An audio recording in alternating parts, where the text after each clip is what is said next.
Só que agora chegou a hora de a gente bater aquele papo esperto enquanto sai o cafezinho aqui para a gente compartilhar com os convidados. Nós vamos falar com o Juliano, bastidores da política. Ô, Juliano, bom, coloca a vinheta aí. E agora, no programa Café com Bala...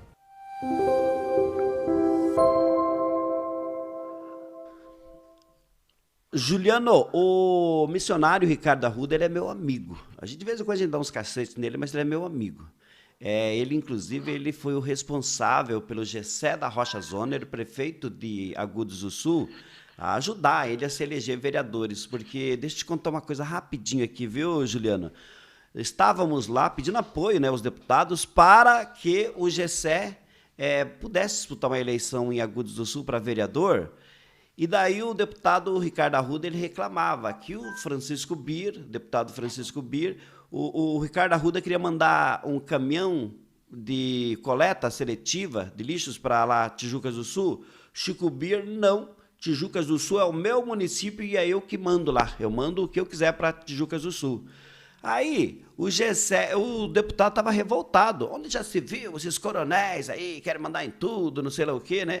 O Gessé fez assim, ó, o deputado, lá em Agudos nós não temos esse caminhão. Ah, não tem? Então vou mandar para você. Mandou para Agudos do Sul, o caminhão está sendo utilizado lá em Agudos do Sul, 300 e poucos mil reais. O Gessé conseguiu, inclusive com merchan em cima disso, né, se eleger vereador, agora é prefeito da cidade. Então a gente tem uma relação de amizade. Ele está sendo ameaçado pelo cara que tem um cabelão lá assim, diz que vai matar o Ricardo Arruda, é isso ou eu estou falando bobagem aqui? Bom dia, Juliano. Bom dia, Pedro Bala, bom dia a todos que acompanham a Café Bala, né? TV O Repórter, TV Euronews, todos que estão conosco. Olha só, é um bate-boca, não é ameaça, sabe? Eu acho que foi um exagero do deputado Ricardo Arruda taxar isso como uma ameaça. Bate-boca, discussão e baixaria, isso sim. E aí o que aconteceu? Eles começaram a discussão no plenário da Assembleia Legislativa. Ricardo Arruda se incomodou com algumas falas do deputado estadual Renato Freitas do PT e resolveu ir até a delegacia contra o deputado Renato Freitas. As brigas entre o deputado estadual Ricardo Arruda, do PL, e Renato Freitas, do PT, estão longe de terminar e agora foram para fora, né, do plenário da Assembleia Legislativa e foi parar na delegacia. Um vexame. Inclusive, o deputado Ricardo Arruda decidiu registrar, então, o boletim de ocorrência contra o Renato Freitas, como eu disse agora há pouco. Ele se sentiu atacado, na verdade, pelas falas na tribuna do deputado Renato Freitas, que afirmou que o caminho do Ricardo Arruda se desvia para a mentira, né, e disse para ele se arrepender enquanto estiver vivo. Vamos acompanhar aí a fala do Renato Freitas primeiro.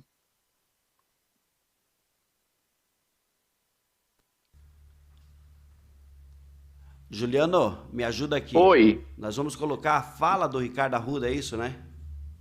Do Renato Freitas primeiro e depois a resposta do Ricardo Arruda. Então, tá aí, tá pronto aí, produção? Vamos Renato ouvir. Freitas? Vamos lá. Porque a árvore do Senhor, Ricardo Arruda, ela cheira a morte. Ela cheira a putrefação, que começou a partir da mentira. Deputado Ricardo Arruda, ainda há tempo. Arrependa-se. Encontre no caminho da vida e da verdade a possibilidade de se resgatar. Eu acredito no resgate do gênero humano, inclusive de pessoas como o senhor, altamente comprometidos com a mentira, cego pela ambição, escravo de sua própria vaidade. Inclusive em casos como o seu, em que parece ser impossível, eu acredito que é possível se arrepender e mudar. Presidente, Senhor... ataque pessoal de novo, pode isso? Deputado, vai permitir isso? Deputado Ricardo Arruda, arrependa-se. Tá aí então a fala do Renato Freitas, Pedro. É um deboche, é típico do PT, né? Nós conversamos sobre aquela visita do Flávio Dino lá no Congresso, né? Foi em tom de deboche também. Então Então parece que é uma cartilha seguida dentro do PT. No começo, o deputado Ricardo Arruda até achou engraçado, conforme apareceu no vídeo ele dando risada, só que depois ele ficou bravo e desafiou o Renato Freitas a fazer um exame toxicológico, falando que essa fala mansa aí do Renato Freitas é por causa do cigarrinho que ele costuma fumar. Ou seja, né, em curta palavra, a grosso modo, o chamou de maconheiro, né, usando outras palavras.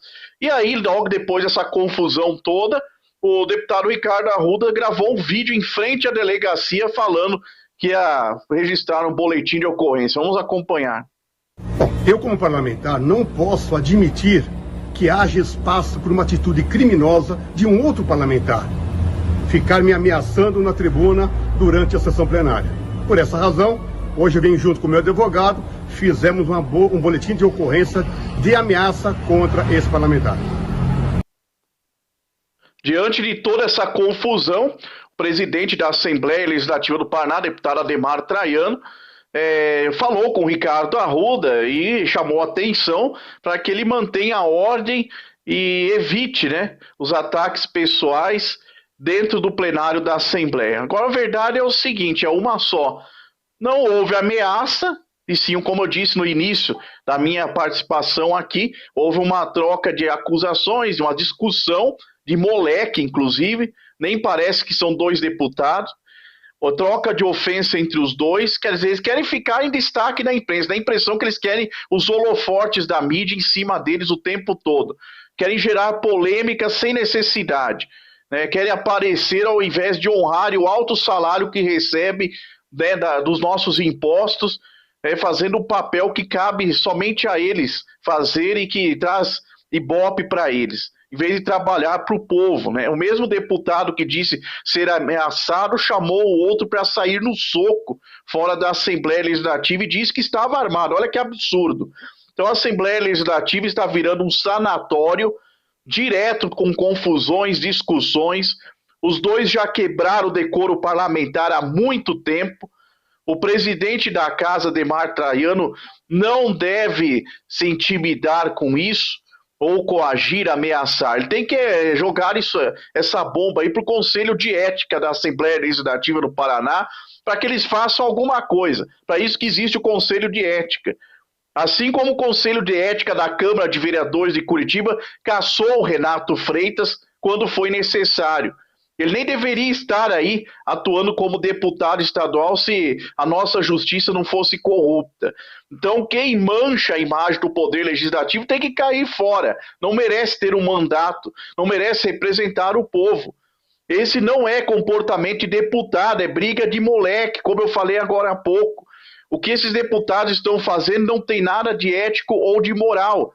Só falta saírem no soco dentro da Assembleia Legislativa, como aconteceu nos meses aí de julho e dezembro, entre julho e dezembro de 2001, né, com aquela proposta da venda da Copel, encaminhada por Jaime Lerner para ser votado pelos deputados estaduais na Assembleia Legislativa.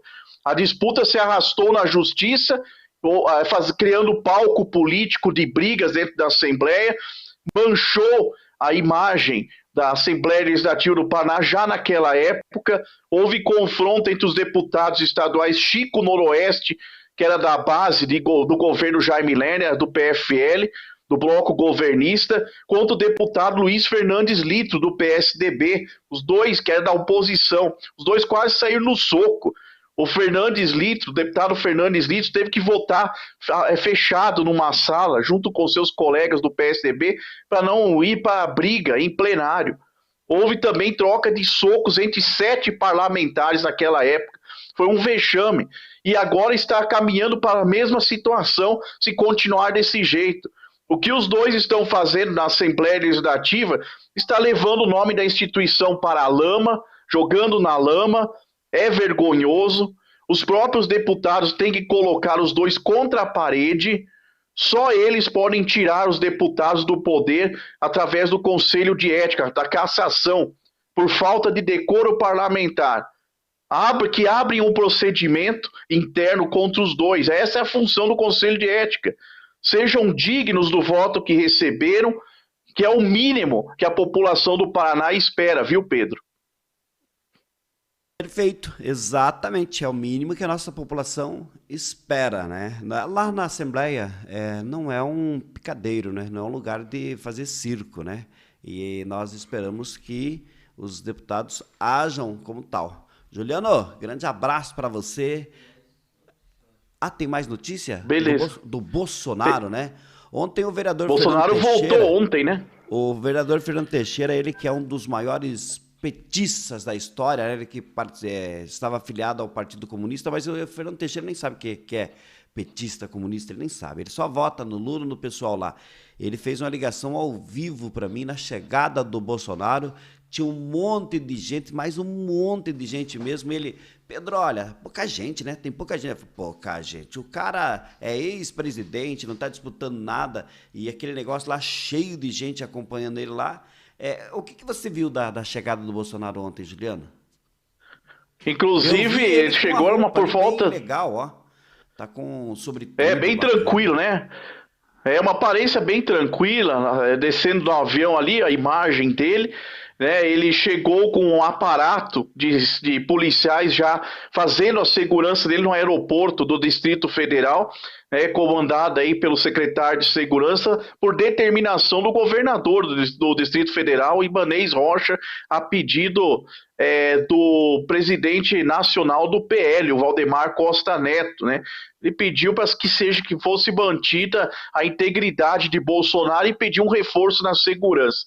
Bom, o PL preparou, né, uma agenda restrita para Bolsonaro em sua chegada, né? Ele vai cumprir aí a sua agenda dentro do PL, do seu partido, junto com o Valdemar Costa Neto, junto com o Braga Neto também, a Michele Bolsonaro, a esposa do Bolsonaro.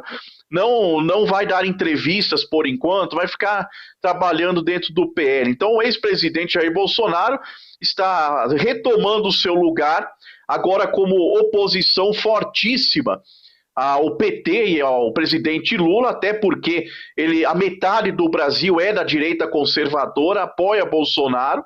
Isso ficou provado nas urnas, né? Metade dos brasileiros votaram no Bolsonaro, né? Os de direita, conservadores. Bolsonaro teve aí mais 58.206.000 votos, muito voto, né? Ele continua com a popularidade alta. A prova disso é a recepção que ele teve no aeroporto, como você acabou de mencionar, e ele tem uma bancada forte no Congresso Nacional, né? O partido dele, o PL, elegeu 99 deputados federais, fora os aliados, partidos aliados do PL, e no Senado o PL tem 13 senadores, fora os aliados também. Então ele tem uma força grande que ele pode utilizar, né, inclusive, para fortalecer a sua base de oposição ao PT. E aí o que acontece? Diante disso, com a vinda do Bolsonaro, chegou o primeiro pedido de impeachment do presidente Lula no Congresso Nacional. 33 deputados apresentaram um requerimento ontem ao presidente da Câmara Federal, Arthur Lira, para que se abra o processo de impeachment contra o atual presidente Lula. O autor do pedido é o deputado Luiz Felipe de Orleans e Bragança. Esse deputado, Pedro, ele é lá do período imperial do Brasil.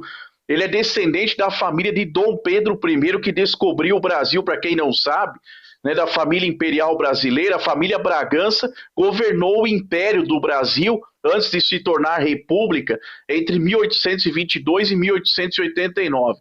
É um deputado inteligentíssimo. A família está no poder político desde a independência do Brasil, há 200 anos, né, e através do príncipe real Pedro de Bragança, que é o patriarca da família Bragança do período imperial do Brasil.